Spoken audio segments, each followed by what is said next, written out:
Hey, Freddy with CJ Pony Parts. If you've been following our Project F-150 EcoBoost, you've seen we've done a lot of LED upgrades to it. We've upgraded a lot of the factory bulbs to LEDs, and we've installed an LED grill light. Today we're going to give our truck a little bit more attitude and increase light output in the rear by installing the Starkey auxiliary reverse light kit. Most factory reverse lights often don't put out enough light when backing up at night because they're designed to be seen, not to see with. This LED auxiliary reverse light kit, which will work on your 2009 to 2016 F-150, is a nice bright 6000 K white and has a combined brightness of 2840 lumens, which will make backing up at night much easier, especially when you're pulling a trailer. Each floodlight has a 40-degree flood pattern, 6 LEDs with over a 30,000-hour LED lifespan, and a max draw of 15 amps. With this kit operating with both the reverse lights and an auxiliary switch, it will be a great addition to our Project F-150. Tools you'll need for this installation: a 1/4-inch ratchet, 8mm socket, 10mm socket, 13mm socket, 14mm wrench, a knife or razor blade, snips, pliers, a drill bit for a pilot hole, a 21/64" drill bit, a rotary tool, and safety glasses.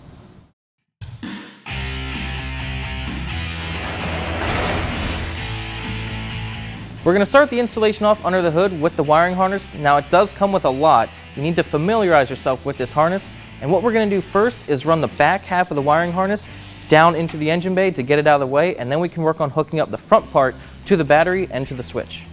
We're going to take the end of the harness that has the relay on it, and we're going to run it down alongside the frame.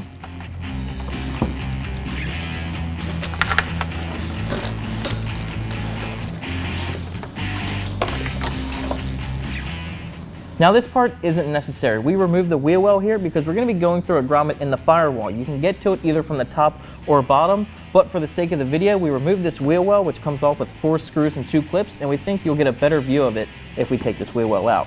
So now we have our wires ran. We can pull it through here.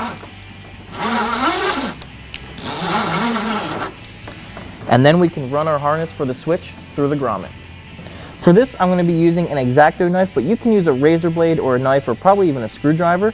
But I'm going to be slitting an X in this grommet right here so we can run the harness for the switch into the cabin.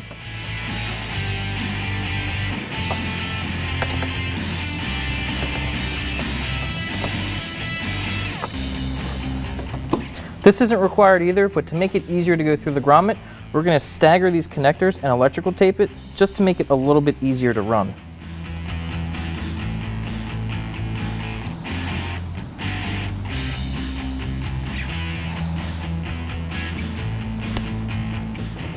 Now I can feed it through the grommet.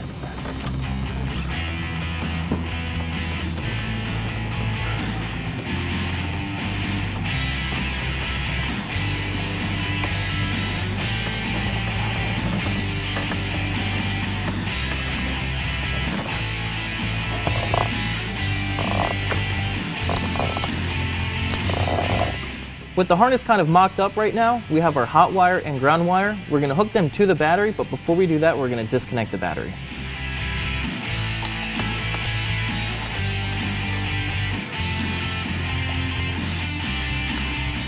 And also, just to ensure safety, as well as disconnecting the battery, we're also going to remove the fuse from the harness. We're going to loosen up this post on the ground terminal to connect our ground wire.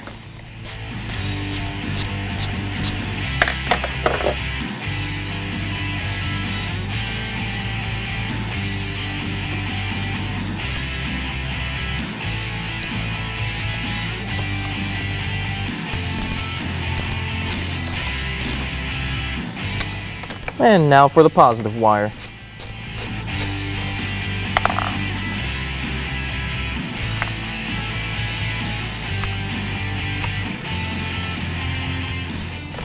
And once we have the whole kit installed, we can reconnect the battery and reinstall the fuse. Now it's time to install the switch. Before you go ahead and do any cutting, you need to look for a good spot to install the switch that has plenty of room behind it. You need to allow for about 2 inches of room behind the switch so it doesn't interfere with anything. We picked a spot right here on this panel. There's plenty of room behind it. Roughly in this area is the only good location for this switch that we feel is easily accessible for the driver and out of the way of things. If you mounted it in the middle here, you'd be hitting this beam and also on the other side. So we're going to put it right about here next to this switch.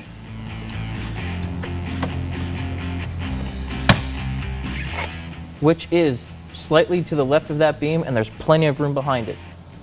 We have this panel marked where we're going to install the switch. Now we're going to remove the connectors and the two 8mm bolts securing it.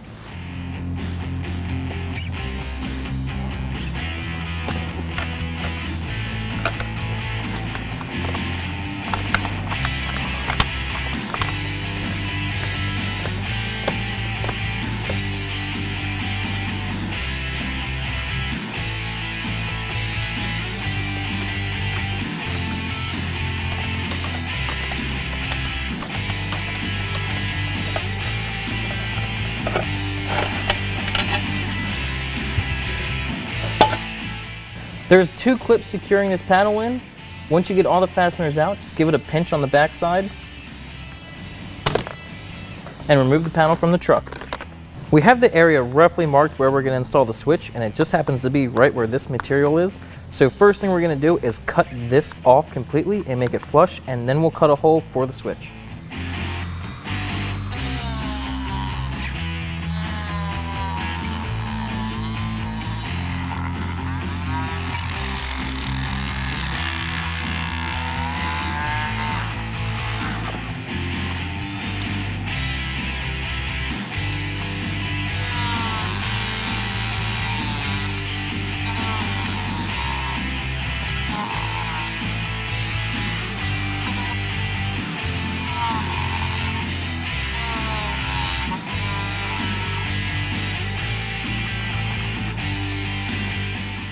The area where we're first going to make our cut for the hole is inside this ridge line here, and then inside the marker line. You want to make your cut smaller than the switch itself, because if you make it too big, then the switch won't fit in. So you want to make it small, and then if you need to, trim it bigger and bigger and bigger until it fits perfectly.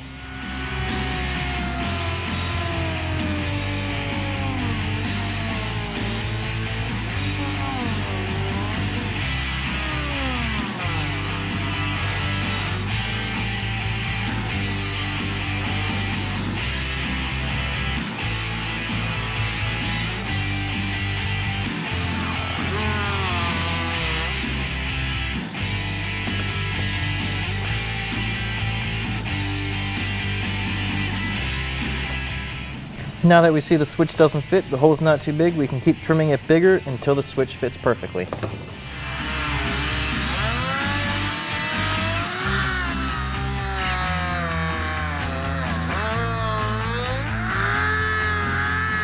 Now you may need to make a lot of adjustments to this. It could take you a little bit of time, but you want to get it just right.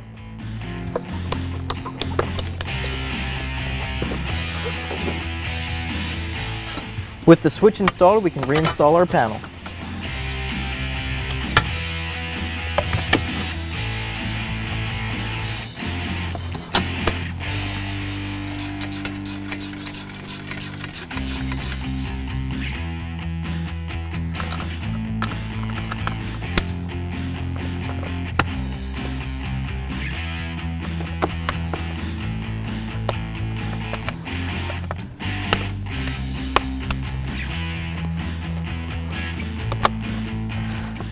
Now you can test and make sure that everything fits properly before you wire it up.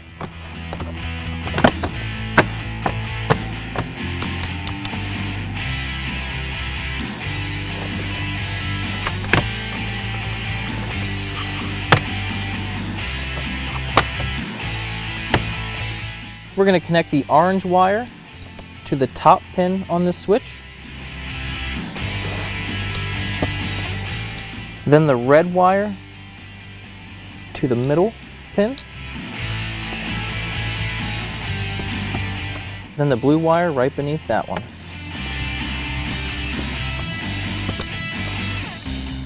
Now we take our primary ground, put that at the top, and then our secondary ground to the bottom one. Now just clean up your wiring and you're all set inside. So we have the harness ran to the rear of the truck, and we're going to be installing this relay. When you run the wiring to the back here, you want to make sure it's away from anything hot and moving suspension parts.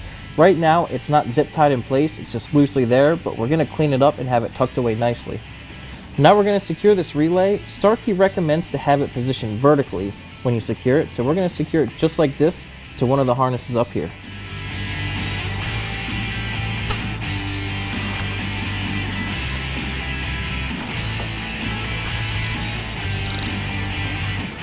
The reverse light on this connector is the center pin, so when you flip it around, it's the gray wire that goes into the center. So we're going to take the wire tap that came with the kit,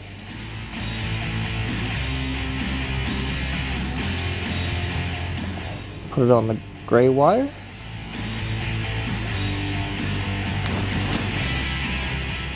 grab a pair of pliers, and pinch it until it clicks. Now with your wire tap installed, take the blue wire from the LED harness and plug it into the tap.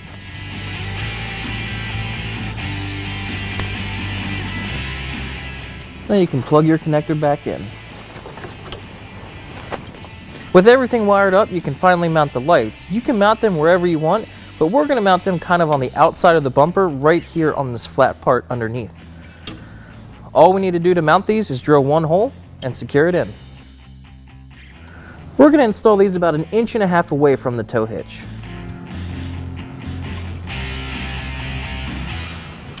We're going to start by drilling this hole with a pilot hole.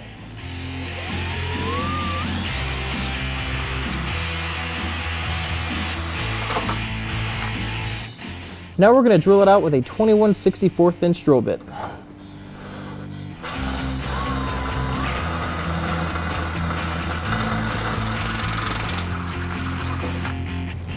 Now we can install the light. All right, now we just got to tighten it up and install the other light.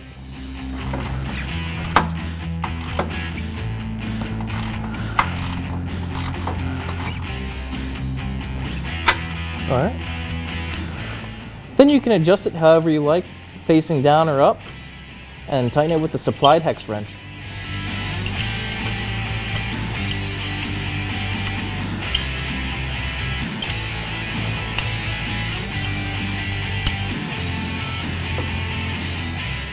And just repeat the process on the other side. Now we can plug the lights in and see if it works. Now before you test the lights, make sure you reinstall the fuse, and now we're going to test them in reverse. And they work, and now we're going to test it with the auxiliary switch. And they work. Now we can finish the installation and clean up the wires. Starkey provides you with a lot of zip ties, so once you have everything installed and the lights work out good, you can clean up the wires.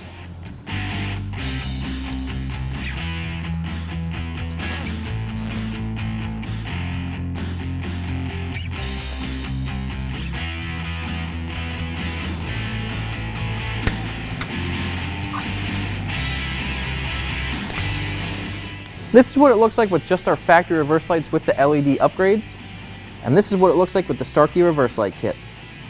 As you can see, the Starkey kit adds a significant amount of light, and it's really going to help out with backing up at night.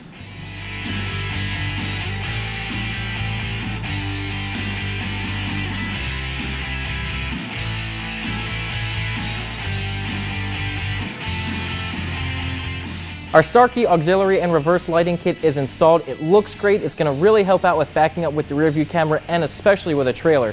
Now you want to make sure you don't drive with these lights on. That is illegal. Only use these when backing up or if you're parked somewhere. Do not use them driving down the road. Installation should take you about 3 to 4 hours, and before you know it, you'll be heading down the road.